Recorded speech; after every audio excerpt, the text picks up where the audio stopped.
Welcome to the Deep Dive, where we unpack complex source material for you.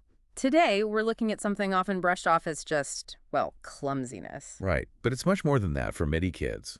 We're diving into Developmental Coordination Disorder, DCD.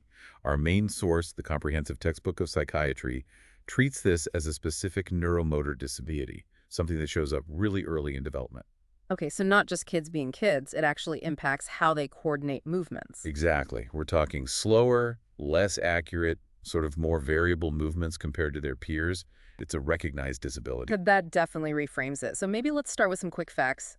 How common is this? It affects about 5 to 6% of school-aged children. And recent studies show it's more common in boys, maybe around a 2-to-1 ratio. 5 to 6%.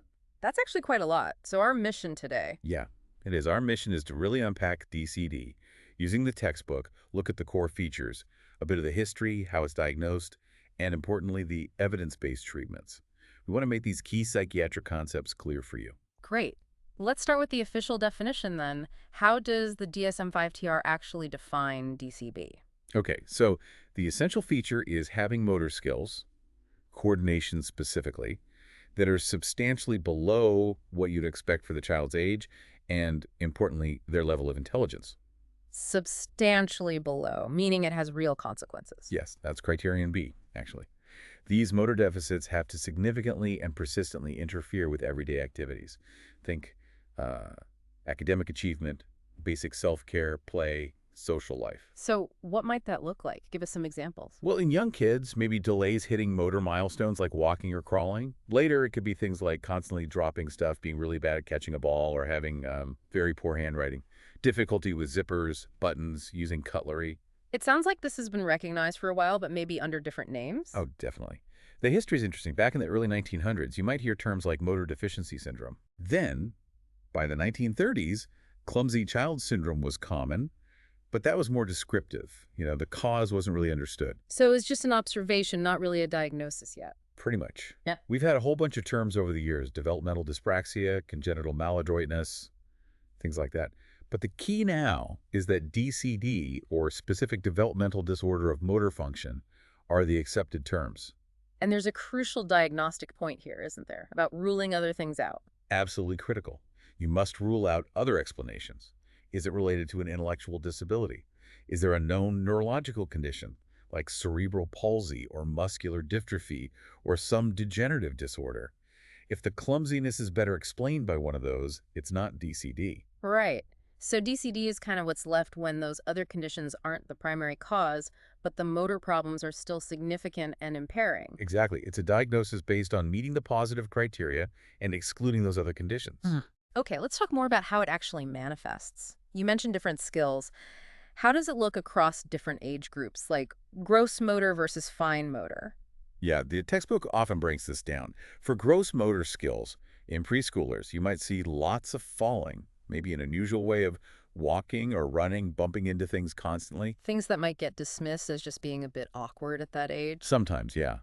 But then in primary school, when the demands increase, riding a bike, running smoothly, jumping, playing sports, the difficulties become much more obvious. They might be the kid who's just consistently poor at PE activities. They're in fine motor. Preschoolers might really struggle with dressing themselves using forks and spoons. As they get older, you see issues with things like handwriting. Often it's messy, slow, illegible. Difficulty with grooming, using tools, crafts. It sounds incredibly varied. The DSM treats it as one thing, DCD, but I understand researchers have looked into subtypes. Does that help clinically? It can, yeah. Well, DSM-5-TR sees it as unitary. Thinking about subtypes helps tailor interventions. For instance, there's the proposed hypotonic syndrome. These kids have low muscle tone, they might seem kind of floppy, poor posture. Okay. Then there's dyspraxic syndrome. Here, the issue is more about planning and sequencing movements. They know what they want to do, but linking the steps together smoothly is the hard part. So it's not just weakness, it's the action plan itself. Right. And there are others, like manual graphic syndromes, focusing on dexterity versus, say, copying shapes or letters. Distinguishing these can really guide therapy. You mentioned posture and tone. What about asymmetry? Like if the problems are only on one side? That's a huge red flag. Yeah. Any significant asymmetry motor issues, predominantly on one side, requires a referral for a neurological workup, usually including an MRI. We need to rule out structural brain issues in those cases.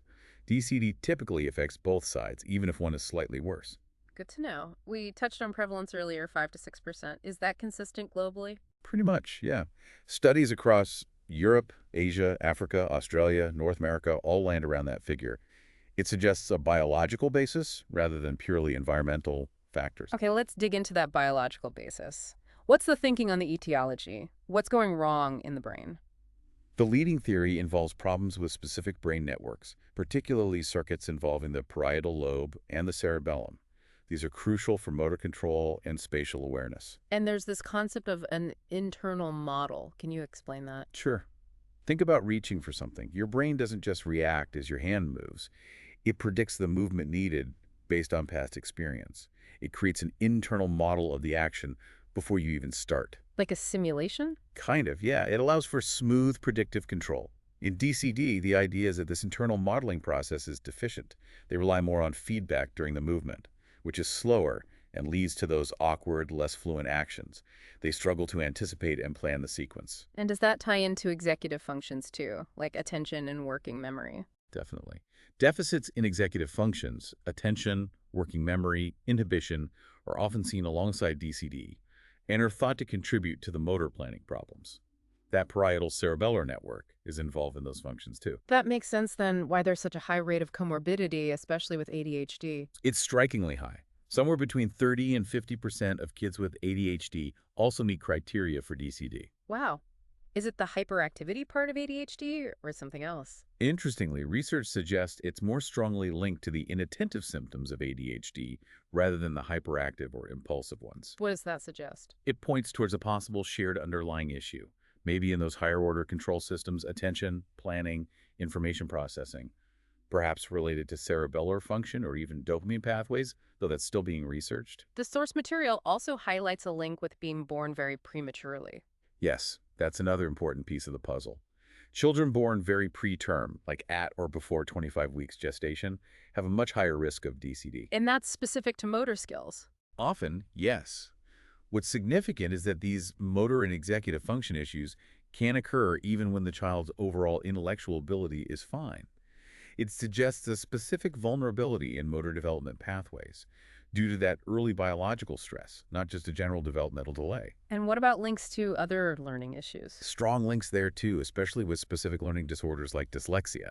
It's estimated that over half of children with severe dyslexia also have motor coordination problems significant enough to warrant intervention. It really paints a picture of DCD often being part of a broader neurodevelopmental profile, doesn't it? It absolutely does. It's rarely seen in complete isolation. Okay, so given all this complexity, how do clinicians actually diagnose DCD? What's the process? There are international clinical practice recommendations, actually. They suggest a specific order. First, confirm the child's age and history, and crucially, rule out those other medical or neurological conditions we talked about that covers criteria C and D of the DSM. Right, the exclusion part first. Then, you assess the impact on daily life. How much do the motor problems interfere? That's criterion B. And only then do you formally quantify the motor impairment itself using tests, which addresses criterion A. Let's talk about those tests. How do they actually measure the impairment? We can't see the tools, so maybe describe what they involve. Sure. There are a couple of main types. One type uses parent questionnaires, like the DCDQ. Parents rate their child on specific tasks, throwing a ball, handwriting, general clumsiness compared to their peers. Yeah. That helps gauge the real-world impact. Okay, so getting the parent's perspective on daily function. Exactly. Then you have performance-based tests, like the MABC2 or the BOTMP, the Bruning-Saw-Suretsky test. These are done by a therapist. The child performs specific tasks, testing gross and fine motor skills, balancing, catching, drawing lines, putting pegs in holes. Ah, so direct observation and measurement. Right. And these tests give standardized scores, often an age equivalent score. So you might find a 9-year-old is performing motor tasks at the level of a typical 7-year-old. That quantifies the deficit. That's clear evidence. Besides test scores, are there specific clinical signs a therapist looks for during an assessment? Yes, definitely. They'll look for dyspraxia, that difficulty with planning and sequencing movements. They might observe synkinesia, sometimes called motor overflow or mirror movements. What's that? That's when trying to make a specific movement causes unintentional movements elsewhere. Like if they try to tap one finger, other fingers on the same hand or even the opposite hand might twitch too. Interesting. They'll also assess muscle tone, looking for that hypotonia or low tone we mentioned earlier, floppiness, poor posture. And again, checking for any asymmetry is critical. We keep coming back to ruling things out. What about changes over time? Like if a child seems to get worse? That's a huge red flag. The key thing about DCD is that while progress might be slow, children don't typically regress. They don't lose skills they've already mastered. So if they were walking fine and then start stumbling badly? Or if their established hand preference suddenly changes. Things like that signal something else might be going on. That warrants an immediate full neurological evaluation to look for other causes like ataxia, tremor, or a degenerative condition. DCD is about developmental delay or deficit, not loss of acquired skills. Got it. So looking ahead, what's the typical course or prognosis for a child diagnosed with DCD? Does it just go away? It tends to improve over time, but often doesn't completely resolve. Motor coordination does get better in at least half of children by the time they reach adolescence, What? but their performance often still lags behind their peers. And maybe more importantly, even if the motor skills improve somewhat, the long-term studies show persistent psychosocial effects. Ah, so the impact goes beyond just the physical clumsiness. Much beyond.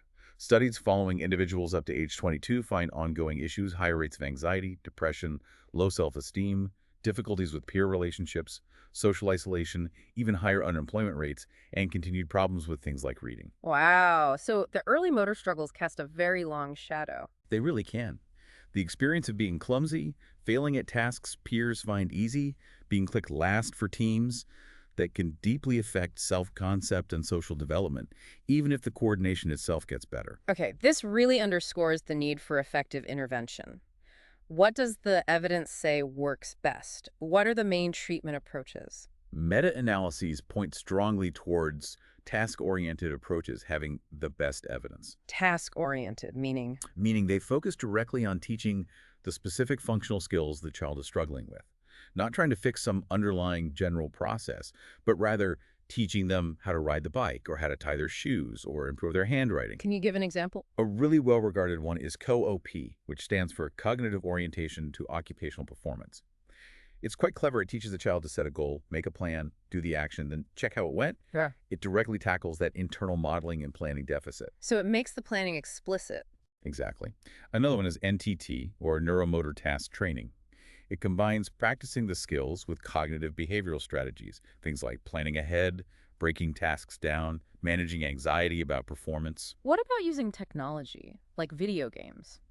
Yeah, things like Wii training using motion sensors have been studied. They can help with some aspects, like maybe fitness or motivation.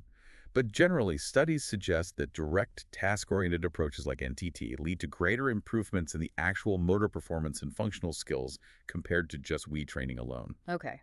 What about other common therapies, like those focusing on sensory processing? Those fall under process-oriented approaches. Sensory integration therapy, or SIT, is a well-known example. It aims to improve how the brain processes sensory input, tactile, vestibular, proprioceptive. And the evidence for those? While SIT is widely used, the evidence from meta-analyses suggests its effectiveness specifically for improving the core motor deficits of DCD is weaker compared to the task-oriented approaches. It might have other benefits, but maybe not the best choice if the primary goal is improving coordination skills. Motor imagery training, though, has shown some promise, comparable to traditional training. It sounds like a combined approach is often needed. The textbook mentions a case study, Jimmy. Yes, Jimmy, age 9. He presented with a pretty classic picture.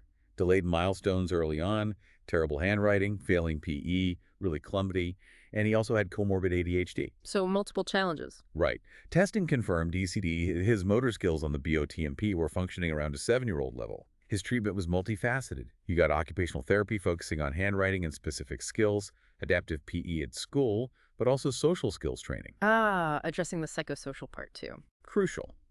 And the outcome was positive. His handwriting improved significantly, he felt more confident, and his relationships with peers got better. It really highlights the need for comprehensive support, tackling the motor skills and the social-emotional fallout. That's a really important takeaway. So to recap, DCD isn't just being clumsy, it's a specific neurodevelopmental disorder with real neurological underpinnings. Yes, often linked with other conditions like ADHD and learning disorders. Diagnosis needs to be careful, ruling other things out, and using standardized tests. And the most effective treatments seem to be those task-oriented approaches that teach specific skills directly, often using cognitive strategies. Correct. Addressing the motor problem itself while also being very mindful of the potential long-term impact on self-esteem and social functioning. Which brings us to a final thought for you, our listener, to consider. The textbook notes that even when motor coordination improves into young adulthood for people with DCD, these psychosocial difficulties, peer rejection, low self-esteem, employment issues often linger. So the provocative question is, why do these secondary impacts persist so stubbornly, even after the primary motor issue lessens? What are our educational systems, or maybe even broader societal attitudes, missing when it comes to supporting individuals who started life with this particular challenge? Something important to think about. Definitely. Thank you for joining us for this deep dive into developmental coordination disorder. We hope this has been insightful.